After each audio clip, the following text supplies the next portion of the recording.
SER Podcast. Estás escuchando el abierto de Hoy por Hoy. Cada día analizamos las noticias más relevantes de la actualidad, las claves políticas, económicas y sociales, con las voces de los protagonistas y los distintos puntos de vista de nuestros tertulianos.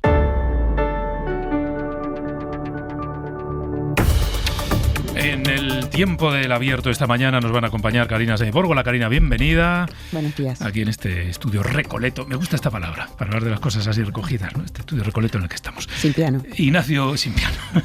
Ignacio Urquizuela. Hola, buenos días, Pedro. Bienvenido. Y en Santander, Mariola Urrea. Hola Mariola, buenos días. ¿Qué tal? Muy buenos días. Bienvenida. Dejadme que salude a Bárbara García Torijano. Ella es consejera de Bienestar Social del Gobierno de Castilla-La Mancha. Consejera, muy buenos días. Hola, buenos días, ¿qué tal? Gracias ¿Cómo por estáis? Acompañarnos. Hoy usted va a participar en esa conferencia sectorial convocada por el Gobierno para analizar la crisis en Ceuta y todo lo que se deriva en cuanto a menores de esa crisis. La cifra todavía no es definitiva, pero bueno, se calcula que hay más de 2.000 menores ahora mismo allí. Antes de nada, como contexto, consejera, porque yo creo que nos puede ayudar a entender como contexto general. En este mes, casi un mes, desde que estalló esta crisis, el Gobierno central, el Ministerio, ¿ha contactado con ustedes? ¿Les ha trasladado alguna petición? ¿Les ha pedido opinión? ¿Les ha pedido ayuda? Bueno, hemos tenido una conversación telefónica con el secretario de Estado, porque sí que tengo comunicación con el secretario de Estado de forma habitual siempre que lo necesitamos, pero formalmente y demás no hemos tenido comunicación con el Ministerio ni con la ministra. O sea que de manera oficial, digamos, ahora el Gobierno de Castilla-La Mancha no sabe qué necesidades tiene el Gobierno o qué le pueden pedir. Por el parte del Ministerio de Infancia, concretamente, como digo, no hemos tenido conversación telefónica ayer concretamente, pero y nos han trasladado, nos han informado pues un poco en el sentido que iba a ir la conferencia sectorial, porque además, como bien comento, estamos acostumbrados, por lo menos en Castilla-La Mancha, a utilizar el móvil para podernos comunicar con los ministros siempre que se puede y que se dejan, pero no tenemos muchos más datos que lo que estamos viendo en los medios de comunicación y las comunicaciones que están haciendo el resto de ministros con respecto a esta crisis, porque no solamente afecta al Ministerio de Infancia, sino que afecta a distintos ministerios, en definitiva, pues a todo el Gobierno central. Claro, y entiendo, solo por dejarlo dicho, que tampoco saben si en los planes del Gobierno, que la semana pasada anunció que se trasladarán a la península 500, pero al final son 700 niñas y adolescentes, que esto no se sabe cuándo va a ocurrir, pero no tiene noticia de que Extremadura sea uno de los territorios en los que se está pensando para enviar esas menores. Perdón, Castilla-La Mancha. Personalmente, he dicho Extremadura, quería decir Castilla-La Mancha. Le iba a decir personalmente de Extremadura, no, tengo poca Mancha. información de Castilla-La Mancha. Tampoco creo que el objetivo y el compromiso del Ministerio es poder atender esta crisis directamente por parte del Gobierno central, del Gobierno de España y trabajándola con Ceuta, ¿no? Porque en definitiva, pues todos sabemos cómo están los sistemas de protección de las comunidades autónomas. A lo largo de este año hemos hecho un gran esfuerzo en poder cumplir con un Real Decreto Ley que, independientemente que Castilla-La Mancha y es conocido, no estábamos de acuerdo con los términos del Real Decreto, hemos cumplido, porque siempre cumplimos con la ley y porque también siempre estamos a disposición de querer formar parte de las soluciones que puedan darse en nuestro país en cualquier tipo de crisis. Pero la realidad es que los sistemas de protección están tensionados, están sobreocupados, por lo menos, al menos es así el de Castilla-La Mancha, por poder hacer ese esfuerzo que llevamos haciendo durante este año 2026, y de ello es consciente el Ministerio de Infancia, porque así se lo hemos trasladado y entiendo que por ello están buscando otras vías de solución, ¿no? Además de que, ya lo ha dicho y lo dijeron otros ministros, cuál es la intención del Gobierno de España, que es poder hacer retorno de estos menores, siempre entendemos así en nuestra comunidad autónoma, bajo las garantías del interés superior del menor, sin vulnerar los derechos de los menores y garantizando que si hacen esos retornos sean en unas condiciones más que óptimas para poder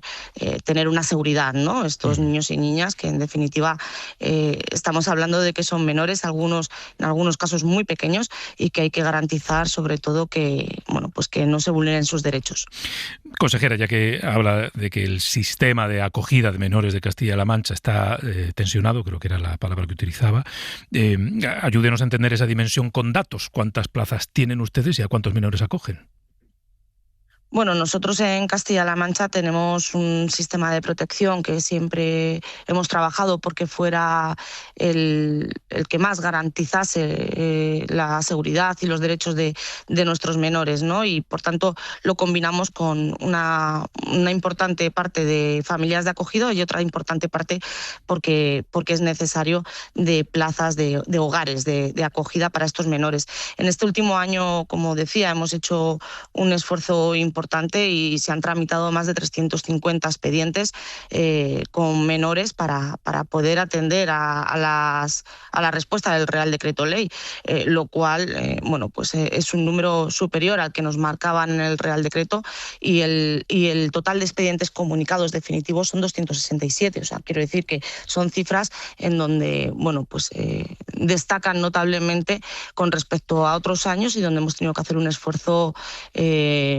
importante. Nosotros en Castilla-La Mancha, en total de todo el sistema de protección, tenemos alrededor de unos 1.200 menores en tutela de la comunidad autónoma y como digo, solamente en un año estas cifras hacen que nuestro sistema se tensione, que además de alguna manera tenemos que velar porque los niños y niñas que están en nuestra comunidad autónoma tengan todos los derechos cubiertos y todas las necesidades que contempla el formar parte de nuestro sistema, que no es simplemente tener una cama donde poder dormir. Estamos hablando de mucho más, ¿no? Estamos hablando de tener un proyecto de vida a futuro para estos menores que implica sanidad, educación, proyectos sociales, autonomía personal, transición a la vida adulta.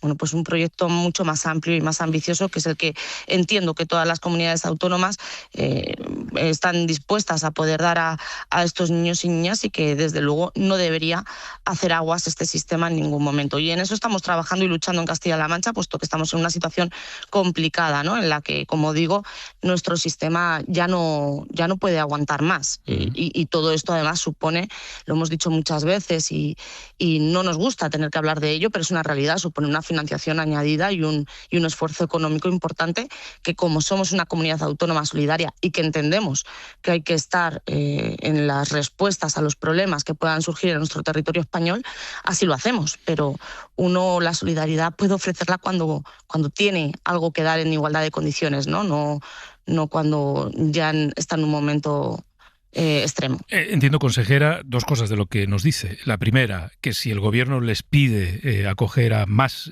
menores de los que han llegado a Ceuta, ustedes les van a decir que no pueden. En estos momentos nuestro sistema no lo soporta más. Eso lo sabe el Ministerio, lo hemos hablado con el fiscal superior. O sea, estamos en completa comunicación porque, como digo, para hacer un trabajo como el que hemos hecho este año implica mucha coordinación, mucho esfuerzo y también mucha comunicación entre ambas administraciones para poder llevar a cabo esto con garantías.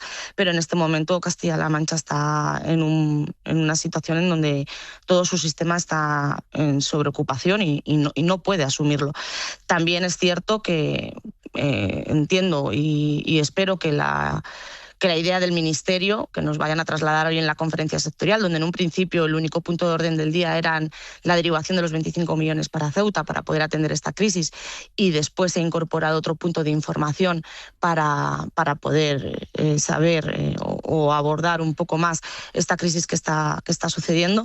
Entiendo que ahí ya nos explicarán cómo quieren trabajarlo, que también lo ha dicho la ministra públicamente y el secretario de Estado en alguna entrevista que ha hecho en estos días, a través de las entidades sociales de primera acogida, ¿no? Y trabajándolo directamente con Ceuta, para que así también se pueda, como digo, estando la tutela en Ceuta, seguir trabajando el posible retorno de estos menores a su situación, a su lugar de origen, que seguramente que en muchas ocasiones ellos no han elegido, no han pedido salir de allí, ¿no? Y que también es importante poder trabajar en el terreno, poder trabajar, que creo que también está en los planes del Ministerio, trabajar con las entidades sociales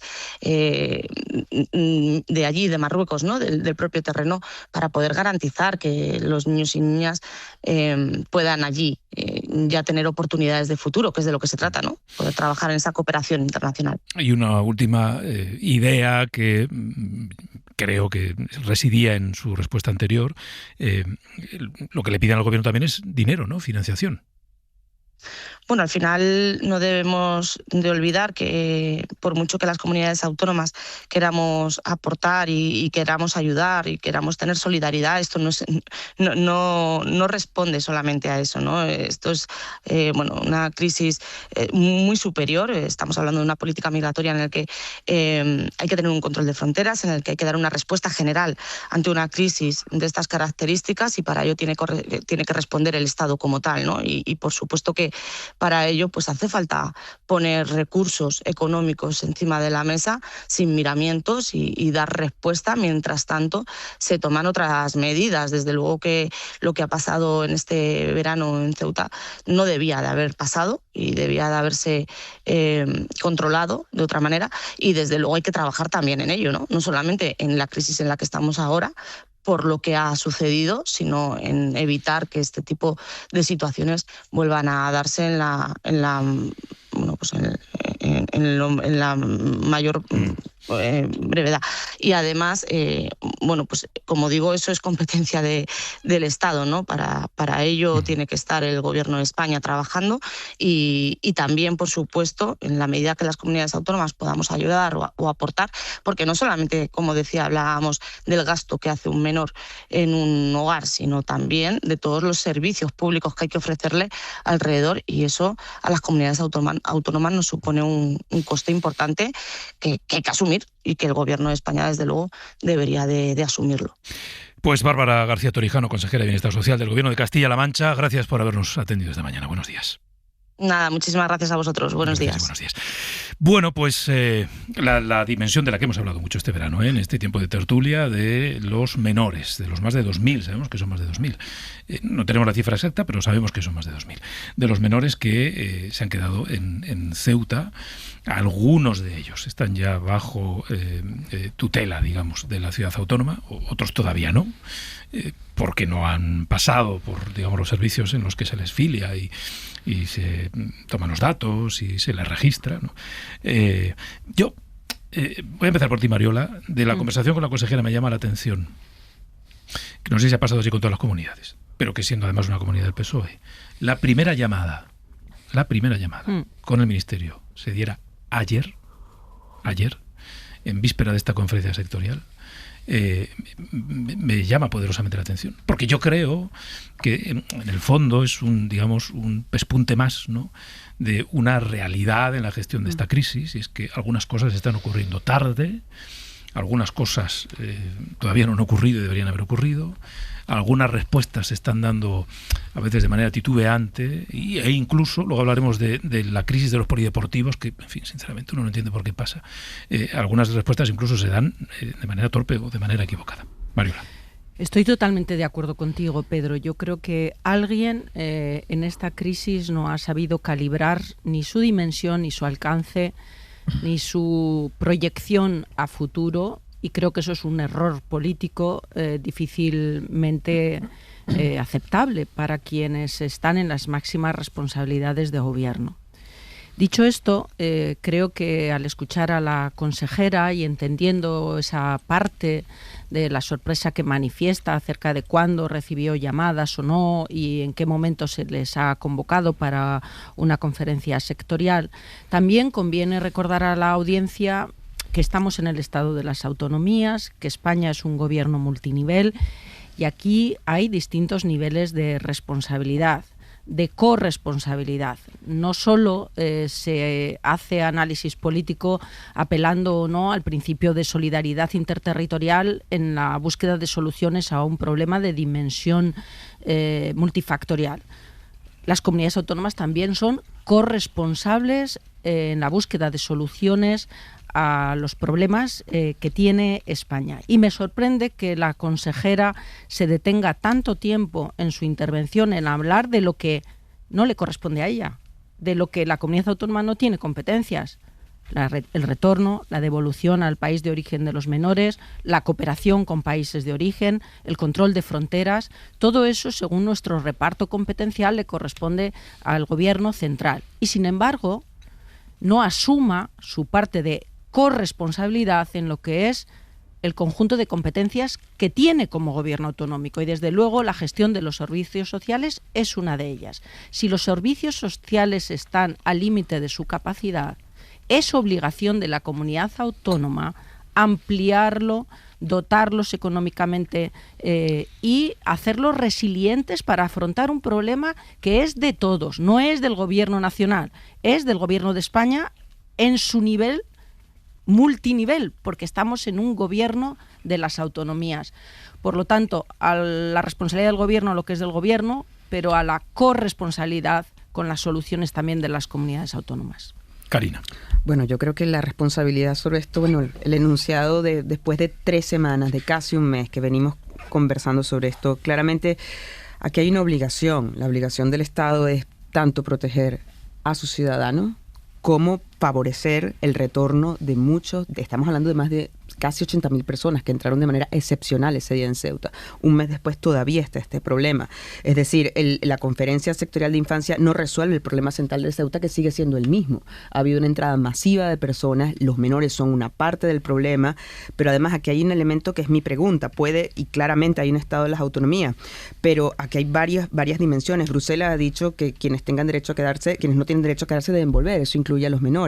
Cira Rego dijo que era ilegal devolver a niños y niñas. Lo ilegal es la devolución colectiva, no estudiar caso por caso y promover este retorno. Es decir, la idea del reparto lo que hace es postergar un elemento que además el propio gobierno puso sobre la mesa. Álvarez dijo que se iba a devolver a mucha gente. Creo que realmente con la dimensión del problema de Ceuta, la Conferencia de Infancia es importante, pero no completa el punto de vista entero, que es una situación que rebasa las autonomías, rebasa Ceuta y rebasa una repartición que tiene que tener una solución primero desde el punto de vista del Ejecutivo, porque el Estado ha tardado tanto en filiar y en ver cada expediente y cada proceso. Bueno, todavía no lo ha hecho, porque va a ser un proceso lento. En todo caso, que la consejera de Castilla-La Mancha deja establecida una posición en la que están otras comunidades que no son del PP, que es: nuestro sistema ya está al máximo, no podemos admitir más menores. Esto es lo que nos ha dicho, no podemos admitir más menores.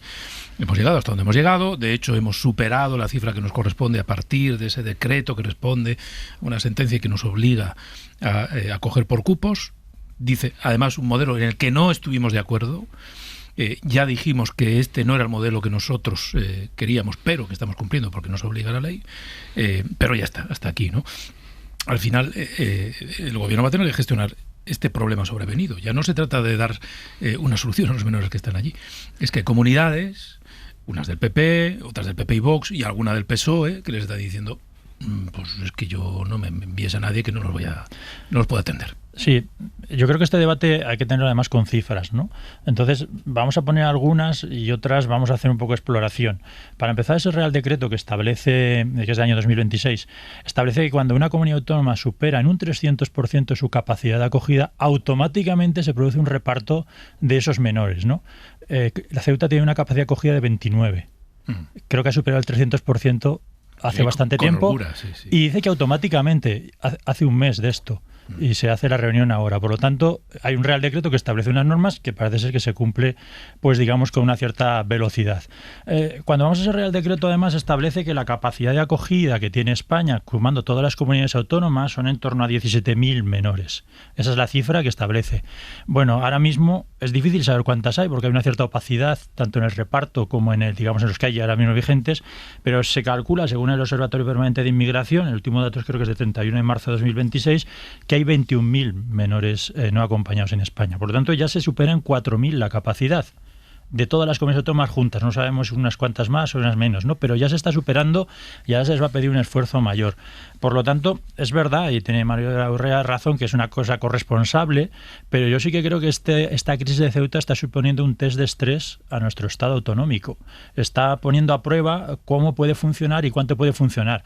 Y esa es corresponsabilidad, desde luego, de los gobiernos autonómicos, que tienen su responsabilidad, pero también del gobierno central, que tiene que financiarlos adecuadamente para que puedan prestar los servicios, servicios, que tiene que, digamos, establecer también unas normas que parece ser que se están cumpliendo no con la celeridad que se debería. Por lo tanto, nuestro Estado de las Autonomías está funcionando en esta crisis seguramente con muchos problemas de financiación. Vamos a ver si esos 25 millones es suficiente, pero también problemas, como digo, de celeridad, porque estamos hablando de personas. Al final no solo son números, detrás de cada número hay un niño, hay una niña, y llevan un mes esperando una solución, cuando la norma además decía que automáticamente ya tenía que haberse producido ese reparto, ¿no? Como digo, también sobre comunidades autónomas que seguramente ya están sobrecargadas. Así que esperemos que haya una solución, que yo creo que es lo que está esperando todo el mundo, que estos niños tengan una salida a su situación actual ahora mismo en Ceuta y que puedan desarrollarse de alguna manera. Pero eso no va a ocurrir de hoy para mañana. Efectivamente.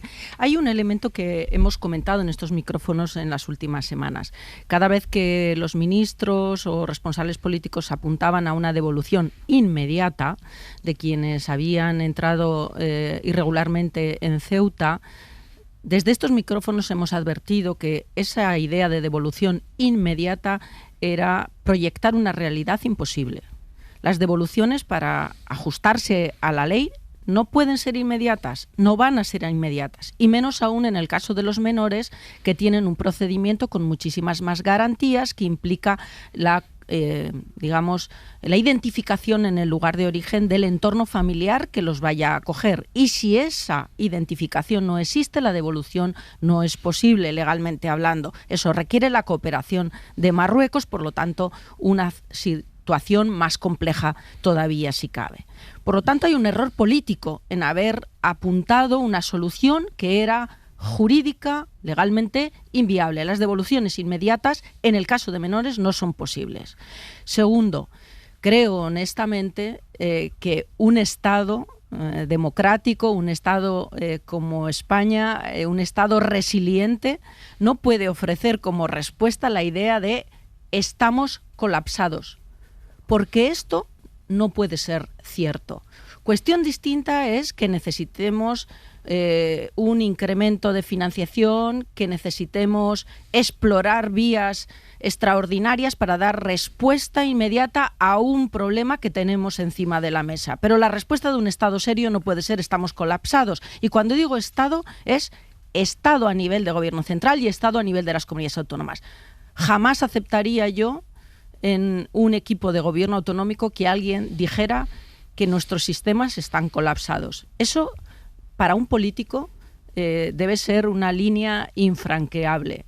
El político, al mando de un gobierno autonómico central, tiene que ser capaz de ofrecer soluciones. Y digo más, y esta es la tercera idea, y con esto voy terminando, Pedro. Quiero recordar que el sistema de financiación autonómica en este país lleva caducado una década, más de una década.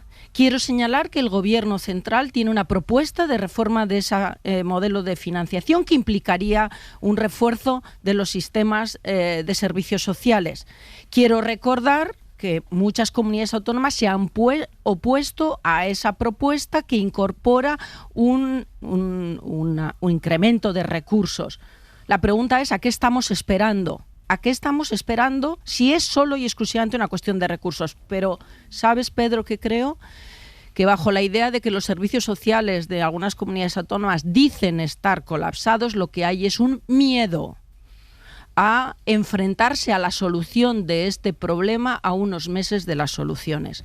Y esto es duro ponerlo encima de la mesa, pero para que el debate no sea tramposo, tenemos que señalar, y los gobiernos socialdemócratas no deberían tener miedo a afrontar este debate. Karina. Para que el debate no sea tramposo, en efecto, que yo creo que estoy de acuerdo en ese sentido, hay muchos puntos de vista. Por supuesto que la administración española no está siendo capaz de resolver este problema en su conjunto, pero también hay otros dos elementos, que es que Marruecos, aquí tendría que haber cooperación de todo tipo, es decir, Marruecos tiene que hacerse responsable también de ello. Y hay un elemento que creo que lo hemos hablado varias veces en los micrófonos, es el papel europeo. Es decir, Europa no va a resolver unilateralmente esto, pero Europa ha colocado sobre la mesa varias herramientas que se podían utilizar, y que de hecho la solicitud del Ejecutivo y del Estado español ha sido tardía en ese sentido. Es decir, no solamente hay un elemento dentro del problema, sino también hay muchos otros puntos de vista y hay muchas otras partes dentro de esa gestión. Mencionabas Europa, voy a dejar añadido que yo creo que la semana que viene, no la siguiente,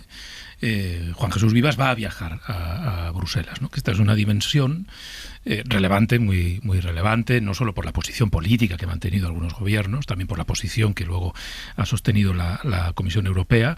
A Europa sí, es verdad, es la primera vez, esto se lo preguntamos en su momento a la ministra del Masáez y lo confirmó, es la primera vez que España pide a Europa dinero, financiación para afrontar una crisis migratoria como esta, ¿no? Ha acudido a un fondo, la petición ahí está.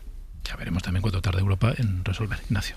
Sí, no, esta dimensión además es muy importante, ¿no? Porque realmente hay que empezar a interiorizar que esto no solo es un problema de España, es decir, que nosotros somos la frontera con África, pero es la puerta de entrada no solo a España, sino al conjunto de la Unión Europea, y Europa tiene que empezar a asumir no solo esta realidad, sino también a cooperar con nosotros, ¿no? La primera reacción que han tenido, especialmente los diferentes estados europeos, ha sido más de política interna.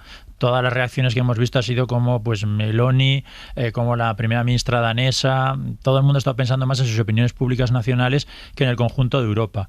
Y esto seguramente pues puede dificultar que haya una solución, pero hay que empezar a explicar o hay que empezar a pensar que Europa no se construyó para eso, se construyó justamente como un espacio de solidaridad para resolver problemas que teníamos compartidos, que en su origen era el carbón y el acero, pero que ahora mismo, bueno, pues después de muchas décadas, afortunadamente compartimos muchos más problemas únicamente que el carbón y el acero, ¿no?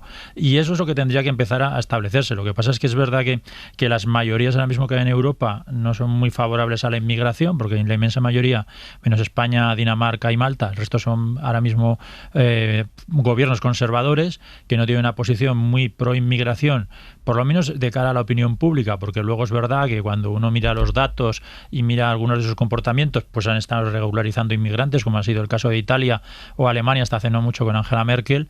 Es decir, que luego en su comportamiento no siempre se ha correspondido con sus discursos, pero sí que esa dimensión dentro de las diferentes actuaciones que tenía que haber hecho el gobierno de España en este último mes, porque es verdad que estábamos hablando de algo que se está haciendo de nuevo un mes después de lo que sucediera y quizá había que haber activado todo mucho antes, especialmente cuando se abrió el debate, pues la dimensión europea es una de las más importantes, no solo para solucionar el problema en el corto plazo, sino también pensando en el medio y largo plazo, porque, por cierto, nadie está hablando qué vamos a hacer con la frontera con Marruecos, nadie está diciendo si vamos a cambiar algo allí, si vamos a hacerla más grande o más pequeña, si vamos a hacer el espigón más largo o más pequeño. Es decir, que bueno, pusieron la barrera esta en el mar, ¿no? Sí, pero bueno, pero alguien en algún momento tendremos que abrir también ese debate e incluso Europa a lo mejor tendrá que implicarse también en esa solución. Bueno, de hecho, una de las reflexiones que queda pendiente también, incluso a nivel europeo, es si después de lo vivido hay que cambiar la consideración que tenemos de Marruecos como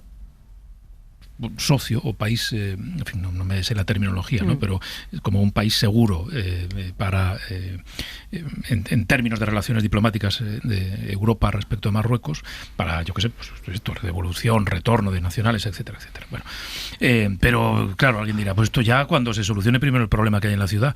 O sea, cada cosa a su debido tiempo. De eso vamos a hablar después de las 9 con la vicepresidenta segunda del gobierno de Ceuta, de eso y de lo que ya se está viviendo en las calles. Que yo creo que esta es una reflexión que también tenemos que aportar, ¿no? Es decir, cómo hay un clima social que cada vez está más enrarecido, que ayer hizo que miles de personas se echaran a la calle, se manifestaran para exigir soluciones y que una pequeña parte se dirigiera hacia la playa del Trampolín para intentar, bueno, no sé, digamos, amedrentar, por utilizar un verbo, a los inmigrantes que siguen durmiendo en esa playa. Pero bueno, ahora se lo preguntaremos a la vicepresidenta segunda de Ceuta, con quien vamos a conversar.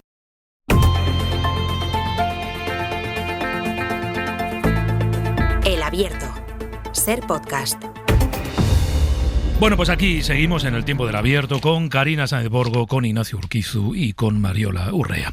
Y como les decía, quiero que saludemos a Kisi Chandiramani. Ella es vicepresidenta segunda, consejera de Hacienda del gobierno de Ceuta. Señora Chandiramani, muy buenos días. Hola, muy buenos días, ¿cómo estáis? Gracias por acompañarnos. Oiga, lo primero, vicepresidenta, me gustaría pedirle una valoración o una reflexión de lo que se ha vivido en las calles de Ceuta estas últimas horas, ¿no? Esa movilización ayer de cientos o de miles de personas de ceutíes.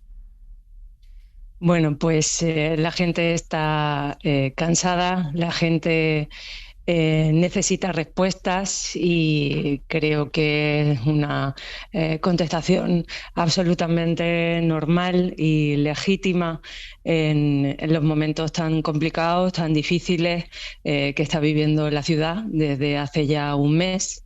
Además, consideramos que después de este mes, donde ha habido pocas respuestas por parte de quien debía darlas, ¿no?, que es el Gobierno de la Nación, pues evidentemente hay una situación de crispación y a mí me gustaría hacer un llamamiento, si usted me lo permite, a la no violencia, a la no violencia, la tolerancia cero a la violencia, tanto a compañeros de medios de comunicación como entre nosotros mismos, entre los propios ceutíes, porque ahora lo que corresponde y lo que tenemos es que estar unidos en esta dificultad.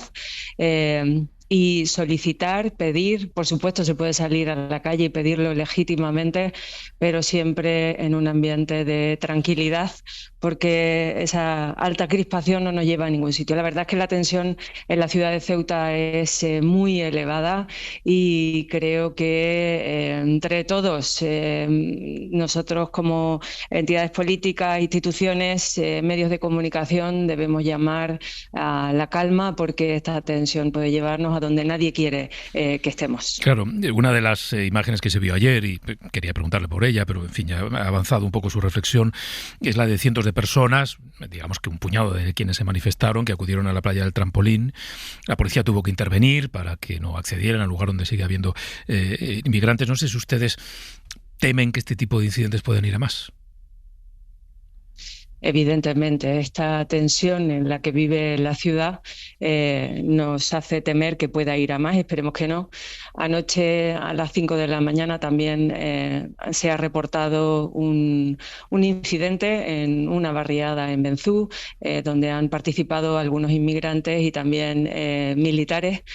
Creo que elevar el nivel de tensión es preocupante para la ciudad de Ceuta y por eso hago un llamamiento a la calma y a que con todo el derecho los ceutíes tenemos que salir a la calle, si así lo consideramos, a pedir que las administraciones respondan, pero también desde la calma y desde la confianza en que esto se va a solucionar, sobre todo porque a lo largo de la historia los ceutíes hemos demostrado que somos personas y somos un pueblo solidario, humano. Estamos acostumbrados a vivir crisis migratorias, lo que pasa que esta ha sido desbordante para las administraciones y sobre todo desbordante y sobre todo creo que la respuesta ha sido muy tardía, ¿no?, que creo que es en lo que los ciudadanos de Ceuta, con todo el derecho, como decía antes, se quejan, ¿no? La situación de que ayer se constituyera el mando único, un mes después de la situación en la que estamos viviendo los ceutíes,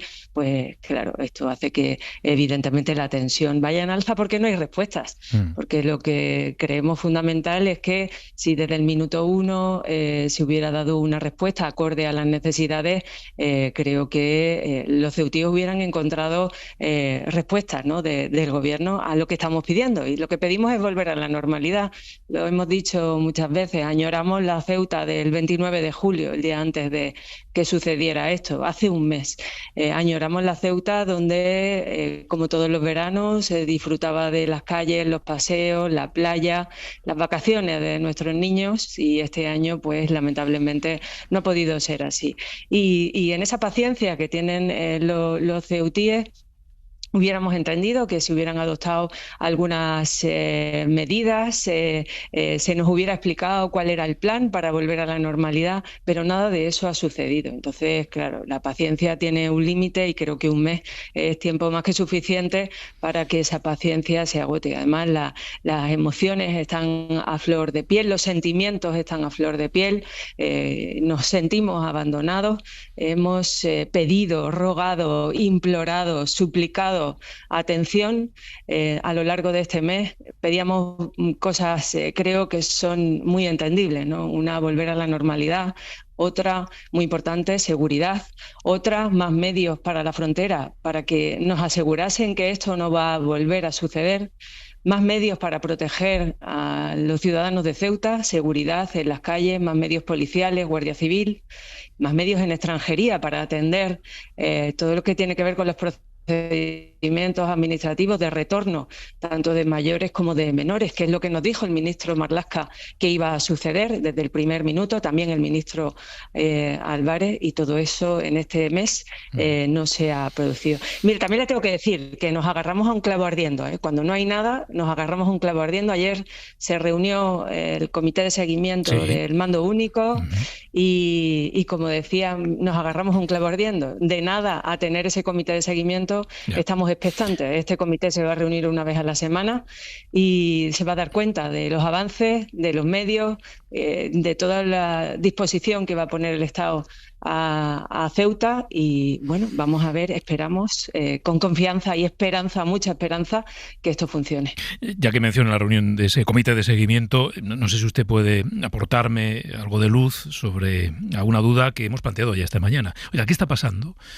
para que sea imposible acordar entre el gobierno de Ceuta y el gobierno central nuevos espacios para atender a los inmigrantes que todavía están por las calles?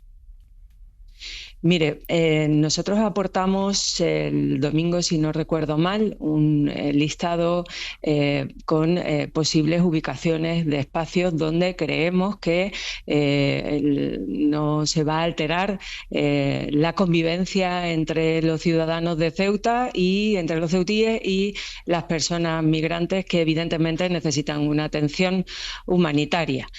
Este listado de ubicaciones que nosotros enviamos no se atendió, no sabemos cuáles son las razones y al final se ha publicado un listado en el que nosotros no entendemos cuál es la idea o cuál es la razón, ¿no?, por la que se han incluido estas ubicaciones. Mire, Ceuta es una ciudad muy pequeña, nosotros tenemos 19 kilómetros cuadrados, una densidad de población que es de las más altas de España y el hecho de ubicar diferentes espacios para tener a estas personas migrantes genera mucha tensión en las diferentes barriadas de la ciudad. Y esto lo trasladamos al gobierno de la nación, a los diferentes ministerios con los que hemos ido hablando a lo largo de este tiempo, y es fundamental tener el acuerdo de los vecinos para que no se produzca más crispación y más tensión. Dese cuenta que las personas migrantes es tal el volumen de personas que hay en la ciudad,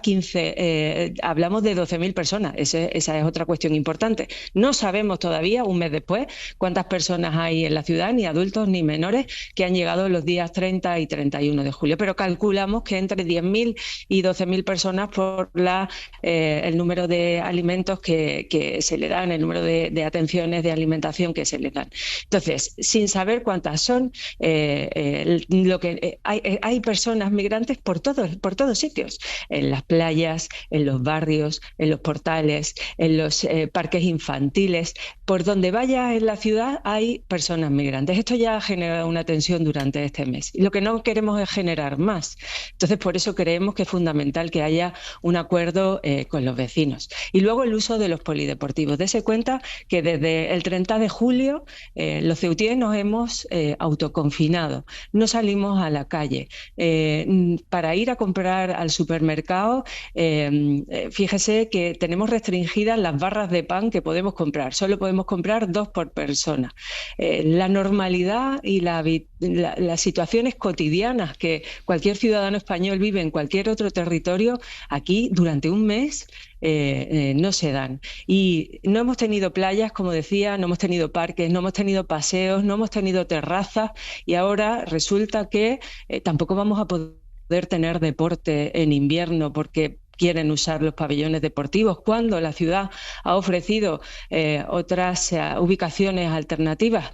Bueno, creo que no podemos pedir más a los ceutíes y lo que pedimos es coordinación, pedimos que hablen. Mire, yo creo que la ciudad de Ceuta, el presidente Vivas, a lo largo de estos años ha demostrado una lealtad institucional con el gobierno de la nación que es importante. La ha demostrado a la hora de hablar de menores con el el Real Decreto del año 25 de reparto de menores, la ha demostrado a la hora de la atención a todos los ministerios, a las veces que el presidente del Gobierno de la Nación vino a la ciudad, la ha demostrado en el año 21, cuando se produjo otra crisis migratoria, por supuesto no tan importante como la que hemos tenido ahora, pero que se resolvió de una manera colaborativa. Creo que el camino se demuestra andando y nosotros hemos demostrado esa lealtad institucional. Pedimos lo mismo, pedimos esa colaboración, pedimos que se hable, pedimos que se dialogue, pedimos que se nos pida opinión, porque nosotros, al final, el Gobierno de la ciudad es quien conoce la realidad del territorio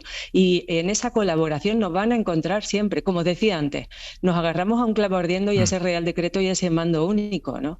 Vamos a hablar, vamos a consensuar. No puede ser que solo haya 6 ordenadores para atender al triaje de las personas, 6 ordenadores para 10.000 personas. Por favor, estamos en la cuarta economía de Europa, 6 ordenadores. Yo sinceramente creo que España, como país, yo como española, como ceutí, como europea, pido que se desplieguen todos los medios necesarios del Estado. Creo que somos capaces de hacerlo y si la respuesta hasta ahora ha sido tardía, pido, por favor, imploro, ruego y sobre todo a todos los medios de comunicación como ustedes que nos sigan dando voz en esta necesidad de volver a la normalidad. Pues Kisi Chandiramani, vicepresidenta segunda consejera de Hacienda del Gobierno de Ceuta, gracias por haber atendido a la SER esta mañana. Muchísimas gracias. Gracias y buenos días. Vamos a hacer un alto en el camino, nos vamos a la desconexión y luego aportamos reflexión a partir del testimonio, que yo creo que es muy interesante, muy valioso, ¿no? Porque transmite un sentir, ¿no? Y cómo también quienes gestionan la vida de los ceutíes tienen detectadas necesidades, urgencias y algunos defectos también en la gestión de esta crisis.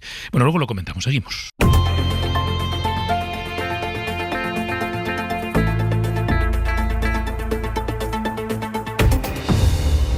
Bueno, Ignacio, empiezo ahora por ti. Decía antes, yo creo que es muy interesante el testimonio de la vicepresidenta de Ceuta, porque, bueno, primero nos traslada efectivamente el sentir de la sociedad ceutí, o de una parte de la sociedad ceutí, nos traslada también la preocupación de una administración sobre en qué puede derivar este hartazgo, este cansancio, esta desesperación, ¿no? Este llamamiento a que, oigan, salgan a la calle, protesten, pidan dimisiones, exijan soluciones, pero que no haya violencia. Nos traslada también esta... que yo, o sea, creo que debemos ser capaces de entender, ¿no? Esta sensación un poco de perplejidad de cómo la cuarta economía de Europa tiene dificultades para movilizar recursos. Yo creo que cualquier otro país habría tenido las mismas dificultades para afrontar una avalancha de 80.000 personas en un territorio muy pequeño, ¿no? Y luego gestionar las miles que se han quedado. Pero eso es una cosa. Otra es aportar los recursos, ¿no? Y luego también estas discusiones que está habiendo y que a mí reconozco que me dejan perplejo, que casi un mes después haya discusiones sobre, oiga, en qué espacios atendemos a los inmigrantes, que la ciudad proponga espacios que el gobierno no atiende, que el gobierno incluya espacios en el decreto aprobado por esta semana, aporte ahí, añada espacios que no ha negociado, que no ha discutido con la ciudad, que eso da un argumento al presidente de Ceuta para salir ayer a decir que me planto yo en un polideportivo y me tienen que echar de allí. Al final hay un hilo que cose todas estas cosas y que después termina en la manifestación de ayer, por ejemplo, en las calles. Sí, yo creo que esta crisis además está significando decía hace un momento a las comunidades autónomas, un test de estrés al conjunto de casi del país, ¿no? Un test de estrés a todos, en el sentido de nos está poniendo a prueba primero al gobierno su capacidad de reacción, de poner recursos, y estamos viendo que efectivamente no es la velocidad deseada en este mes, tenía que haber sido actuado más rápido, pero también un test de estrés a las comunidades autónomas de las que se exigiría una mayor cooperación, una mayor capacidad también de respuesta. Estamos viendo que además están siendo criterios partidistas los que están a veces interviniendo en la toma de decisiones. Un test de estrés también incluso a la propia sociedad, hasta qué punto es capaz de tolerar determinadas situaciones. Es verdad que lo que vemos muchas veces a través de los medios de comunicación es una minoría, tampoco podemos dejarnos llevar y pensar que eso es lo que representa el conjunto ni de la sociedad ceutí ni del conjunto de los españoles, porque los datos de opinión pública lo que nos dicen es que los españoles son bastante tolerantes y solidarios con los inmigrantes, es decir, no es verdad que haya un alto porcentaje de racistas en España, es una minoría muy localizada. Por lo tanto, es una crisis que tiene muchísimas facetas, donde nos exige que todos estemos a la altura de las circunstancias y tengo la sensación de que eso no está pasando. No sé si es por las fechas, porque nos ha pillado a todos en verano, pero sí que es verdad que es una crisis de muchas dimensiones que además no se ve que tenga fin. Es decir, que puede que esto, dentro de unos meses, si nos volvemos a ver, haya un campamento de inmigrantes todavía en Ceuta esperando a buscar una solución, y que vayan pasando los meses y que aquí no se vaya buscando una solución. Y hace un momento lo estábamos hablando, ¿no?, fuera de micrófonos. Creo que había que haber actuado mucho más deprisa, no solo por establecer un mando único, sino porque los estados y los gobiernos tienen mecanismos para actuar, ¿no? Y comentábamos, bueno, hace un tiempo, la gente recordará, bueno, hace un tiempo no, hace ya casi 2 décadas o una década y media, hubo un problema con los controladores aéreos en España y de repente pues se utilizó al ejército para controlar el espacio aéreo. Bueno, pues a lo mejor había que haber empezado por ahí, en una situación excepcional, haber trasladado pues campamentos, haber empezado a actuar con mucha celeridad. Lo decía la vicepresidenta de Ceuta, no es posible que haya 6 ordenadores para tramitar todo esto, ¿no? O sea, cualquiera que nos esté escuchando no puede concebir que esa sea la respuesta un mes después de lo sucedido. Pero voy contigo, Manuel, también un segundito, por añadir algún dato más. El lunes hablábamos con el titular del juzgado de instrucción número 5 de Ceuta, este lunes, es decir, habían pasado 23 días, 24 días del inicio de la crisis. Y yo le preguntaba, oiga, ¿ya hay jueces de refuerzo? No solo no lo sabía, sino que uno de los procedimientos ni siquiera se había puesto en marcha. Y ese mismo lunes es el ministerio el que se dirige al Consejo y le dice, oiga, que yo tengo el dinero preparado para cubrir esta plaza, ¿a qué están esperando? Y es ese mismo lunes cuando se activa el Tribunal Superior de Justicia de Andalucía. ¿Significa que los va a ver? Pues tardarán unos cuantos días, si no alguna semana. Pero es que también hemos contado la semana pasada que, digamos, se había abierto la posibilidad de que algunos fiscales se presentaran de manera voluntaria para ayudar a todos los procesos legales que se deben abrir, que son muchísimos. No se había presentado nadie. Entonces no había fiscales de refuerzo. Pero es que también contábamos que había un único intérprete en los juzgados, que tenían que compartir los juzgados de instrucción con los juzgados ordinarios. Bueno, y podíamos seguir. Ahora estoy leyendo que hay un sindicato médico que está, CESIF, que está reclamando a la ministra de Sanidad que se monte un hospital de campaña en Ceuta para atender a los inmigrantes, porque cada vez los están derivando más al hospital. Pero es que la actitud del Ministerio de Sanidad ha sido constantemente desde el primer momento. De hecho, la ministra empezó a discutir públicamente con médicos y enfermeros de Ceuta, negar que exista un problema. Primero negaron el colapso, es verdad que el sistema no está colapsado, está tensionado, decían. Esto de que se monte un hospital de campaña es una reivindicación que vienen repitiendo, pero que de momento no se ha hecho. Bueno, perdona, Mariola, me lío. No, en línea con lo que ya se estaba diciendo, creo que podemos estar de acuerdo en que la respuesta ha sido tardía, pero sobre todo que la respuesta evidencia que alguien no ha hecho un justo juicio de la dimensión de la crisis. Lo que ocurre es que llorar sobre el agua derramada creo que nos lleva también a un escenario de pérdida de tiempo, y la pregunta ahora es cómo recuperamos el tiempo perdido y cómo somos lo más efectivos posibles en cada una de las dimensiones del problema que tenemos.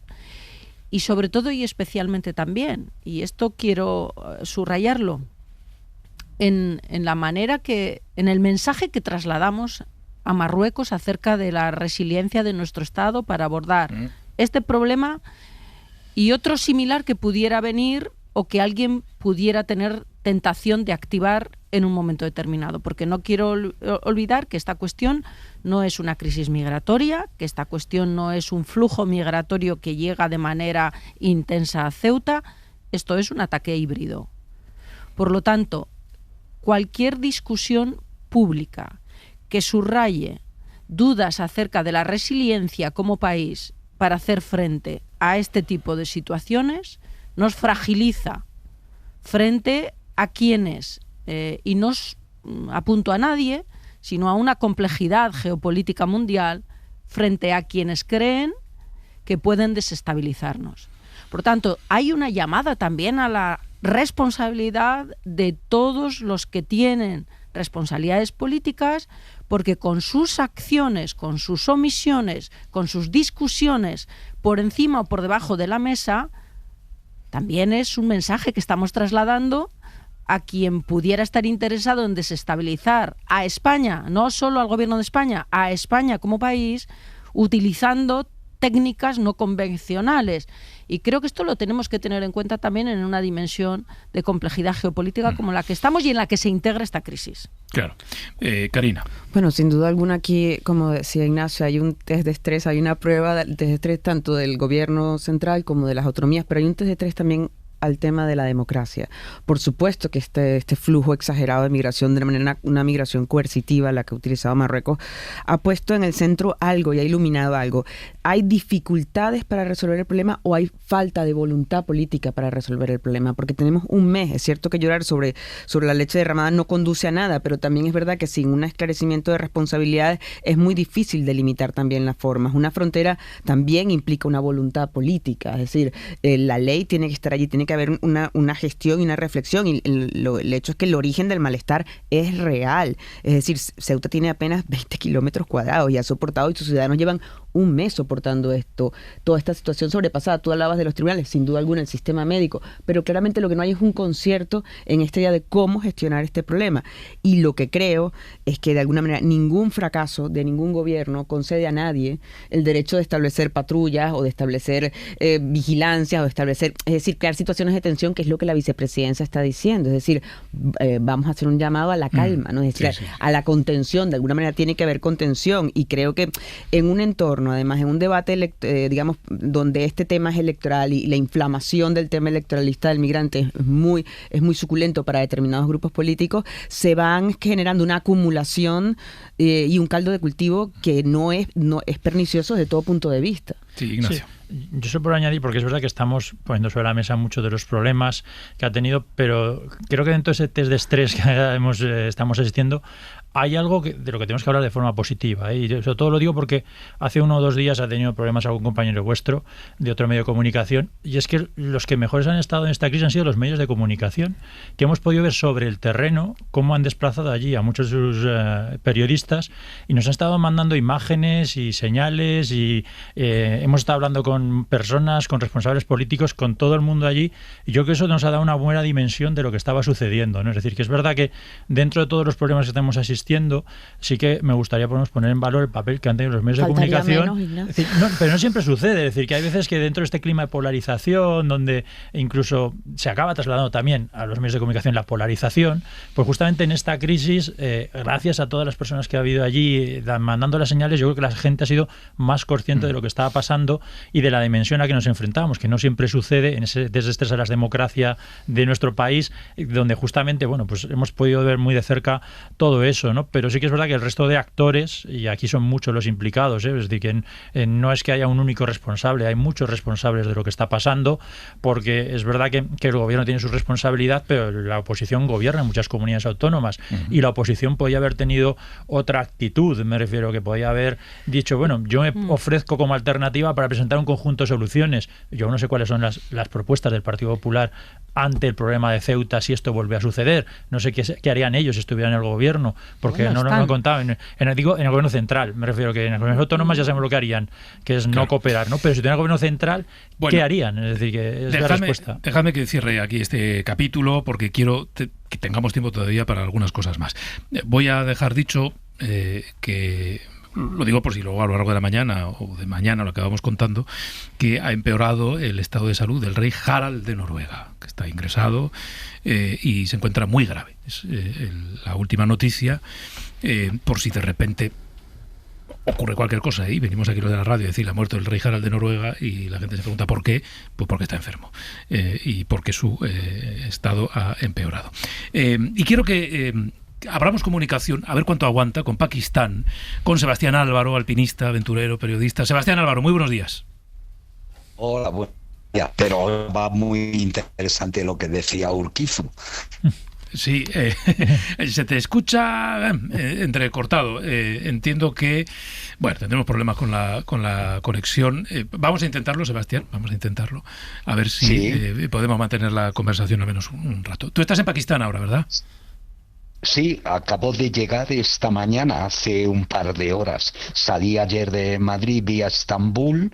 En Estambul me enteré de la catástrofe. Esta mañana llegamos a Islamabad y en el primer avión estoy en Escardú, que es como la capital del Himalaya pakistaní, del Karakorum. Supongo, Sebastián, que tú estás tan sobrecogido como todos los demás viendo esas imágenes de ayer. Sí.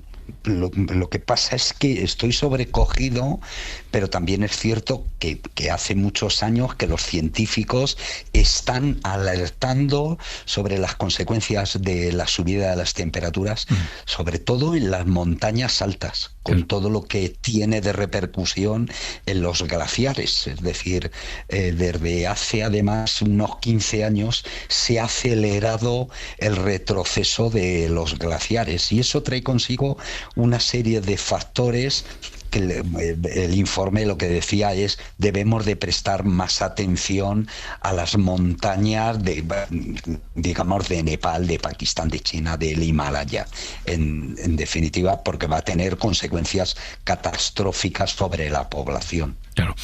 Cuéntanos cómo es esa zona, que creo que tú conoces bien.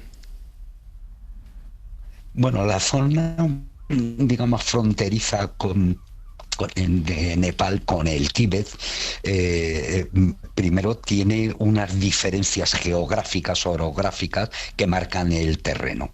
El plató tibetano está levantado por la colisión de dos placas tectónicas, la placa india, que se mete por debajo del altiplano tibetano, y es lo que hace que por este plano a una altitud media de aproximadamente 4.800 metros. Eso ya nos da unas características geográficas.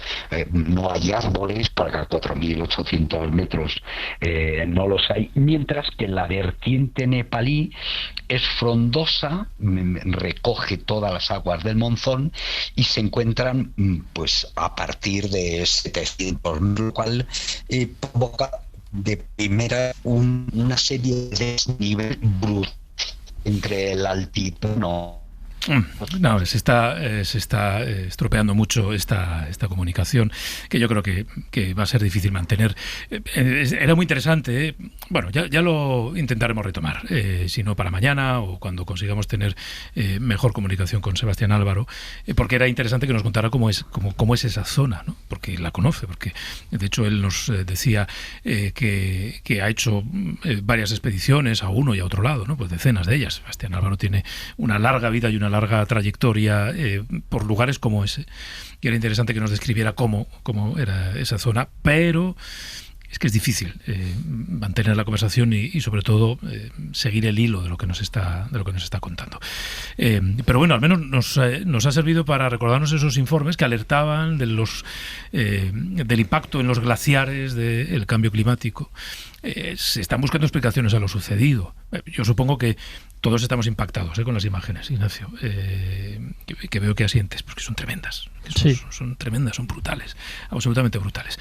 Pero digo que se están buscando explicaciones a lo que ha sucedido. Se habla de un glaciar que colapsa, que hace que se desborde una presa que ya estaba llena, que hace que eso vaya a los valles por los que transcurre el río Himalaya, y bueno, en fin, y que luego deriva en lo que hemos visto, que es esa pared de agua y barro que se llevaba por delante todo, absolutamente todo.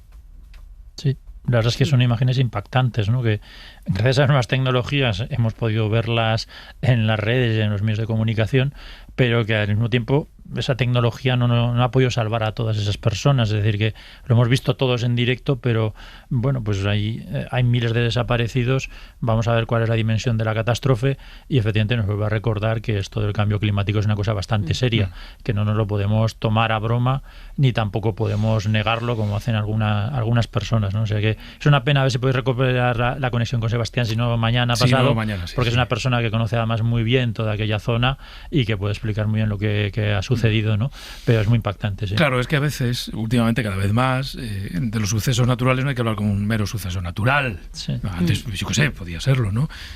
Mariola, pero ahora hay una evidencia científica detrás.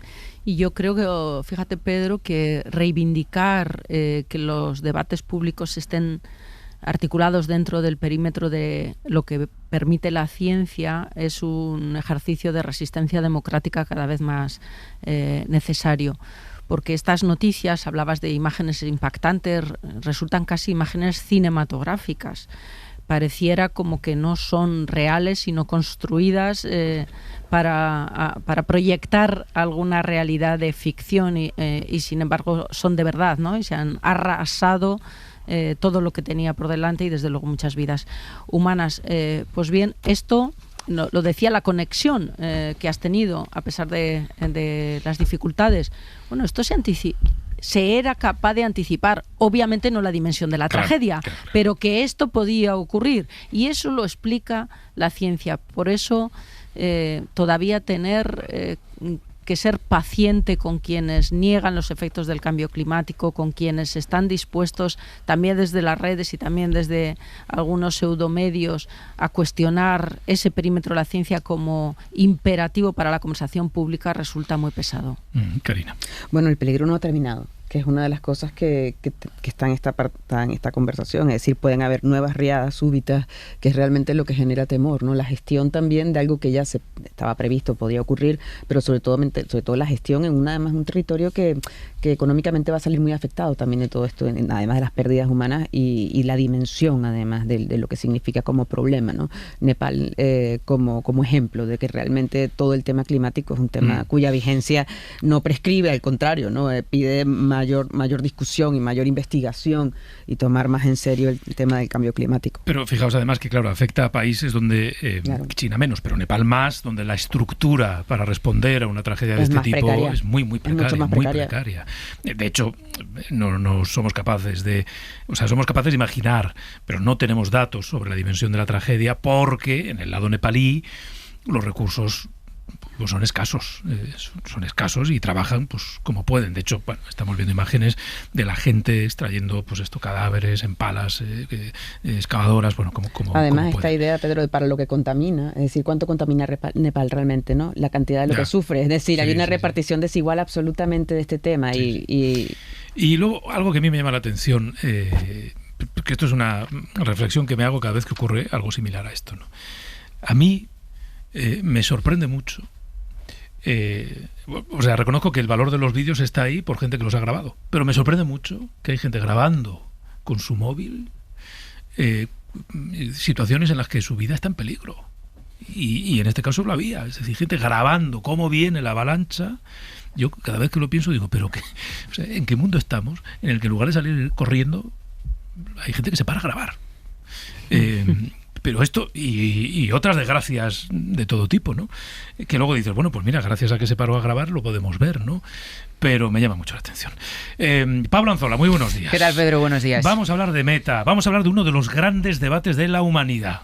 Esto dicho así parece un poco pretencioso, pero no lo es, porque es uno de los grandes debates. Las redes sociales, el uso de las redes sociales y los menores. Meta, que es la propietaria de Facebook o de Instagram, va a pagar 18.000 millones de dólares para enterrar unas demandas en Estados Unidos, que habían emprendido varios estados, por generar adicción entre los menores. Y este acuerdo es relevante por el dineral que supone, que igual para Meta, para Meta ese dineral supone muchísimo menos que para usted, para mí, 1.000 euros, pero bueno, es un dineral, pero sobre todo es relevante porque Meta se compromete a tomar medidas, Pablo, para proteger a los niños, que podrían obligar, a ver si ocurre, a otras redes a mover ficha.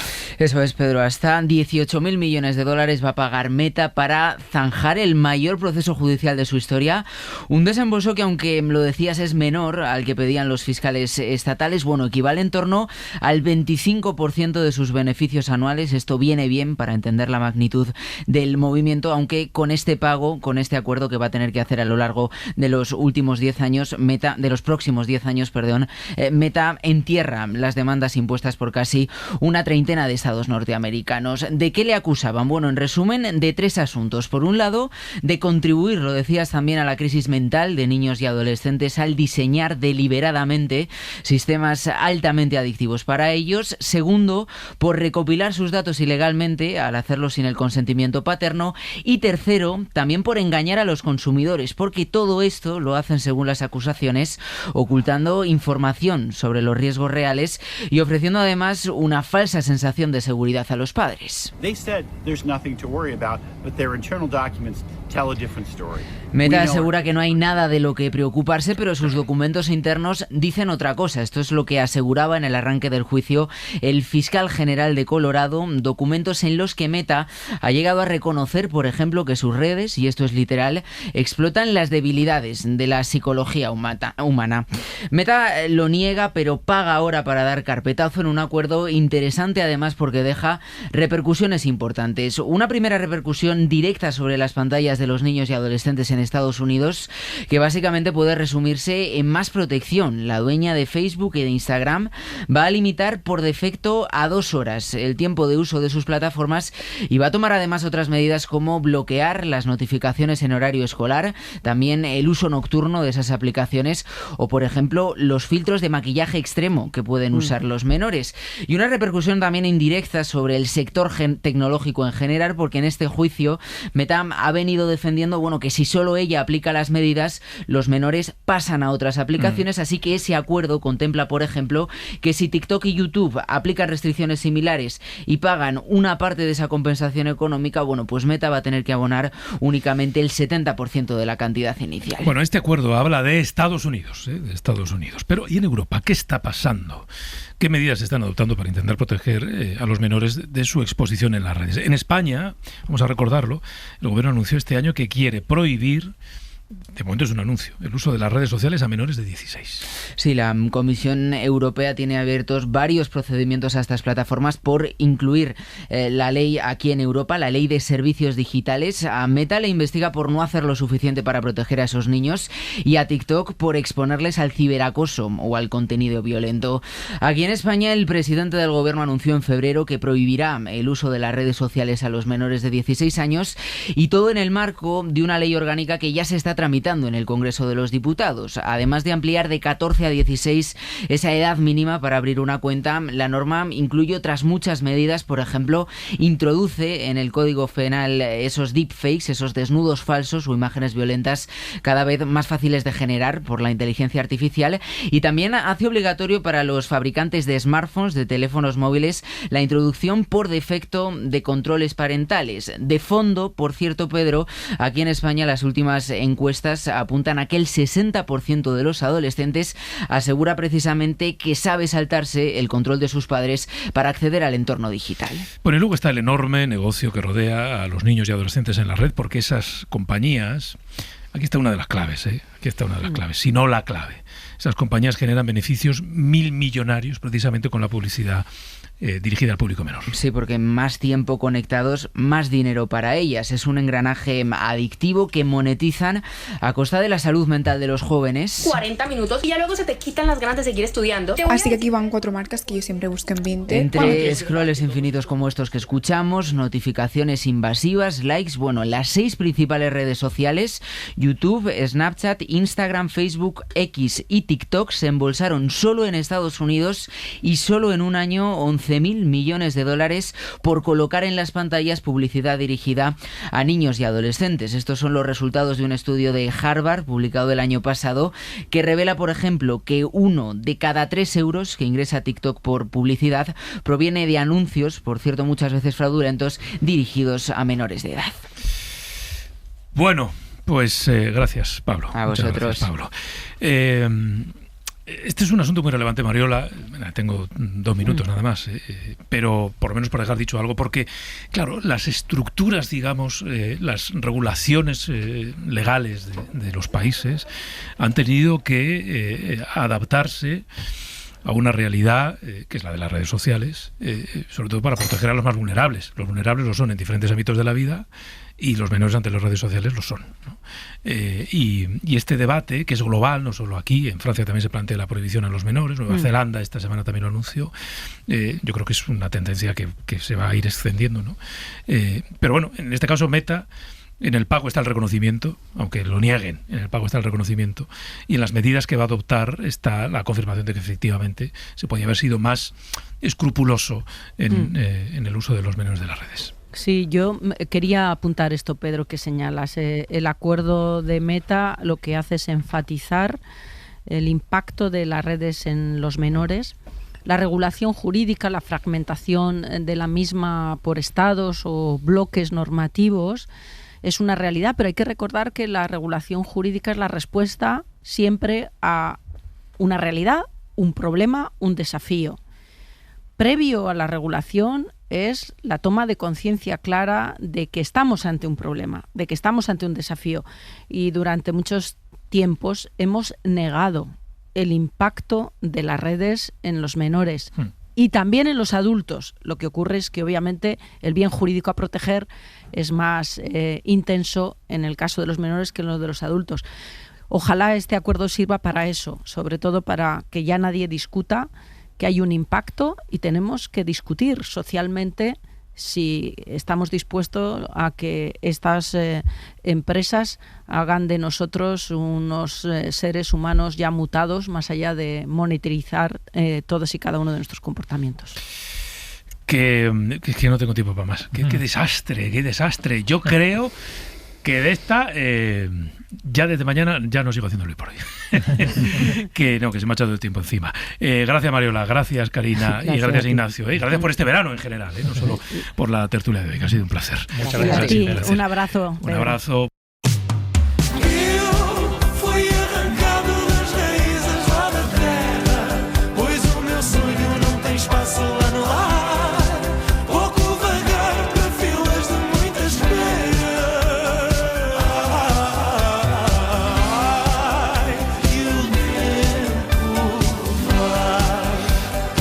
Así, es que así no se puede. Así, Pepe, no se puede. ¿Qué ha pasado? Porque estáis haciendo gestos. Yo no entiendo nada. Miriam, ¿qué están haciendo? Yo no lo sé. De repente. Pero son gestos como internos para mí que yo debo entender. Pero yo que no sé. Ahora toca la flauta con la nariz, Teresa. Sí, es que Teresa, como es su último día, pues haciendo perrerías. Mira, vamos a hacer magia. Ya lo voy a contar porque vamos a hacer la magia. La magia, a veces los trucos de magia se tocan. Hoy es el último día de Teresa. Pero mañana estará en la charca. ¿Cómo? Magia. Por poder divino. Efectivamente. Sí. Madre mía. ¿Qué?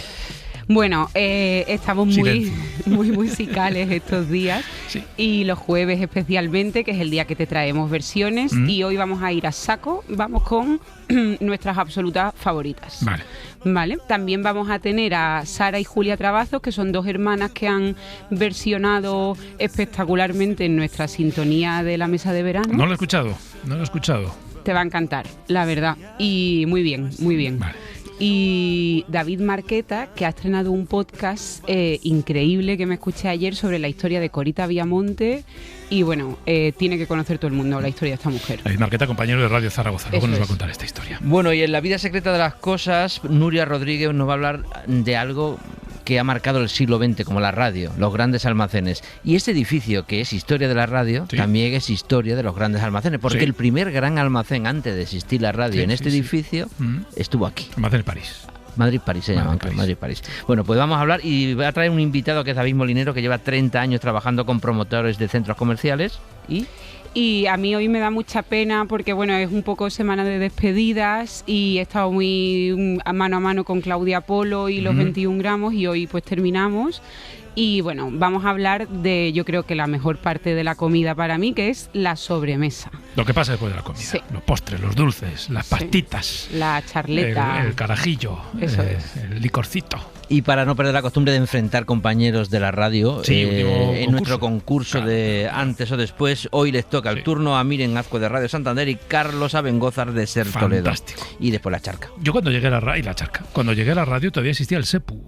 El SEPU. Sociedad Española de Precios Únicos, creo. De Precios Únicos estaba justo debajo de este edificio. Era lo que quedaba de aquel Madrid-París. Era una cosa vintage. Bueno, y ahora hay otro centro comercial muy famoso que todo el mundo conoce en Madrid. Por P y acaba por Rimark. Y que ha recuperado lo que era ese centro comercial por dentro. Ha sacado la estructura de ese centro comercial. Bueno, pues nada, gracias a los dos. Venga, seguimos. Hasta luego.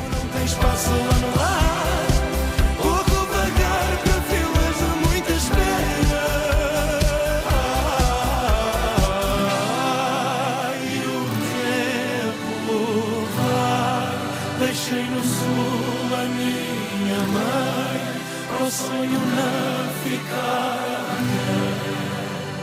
Hoy por hoy, sus mejores momentos siempre en la aplicación de la SER.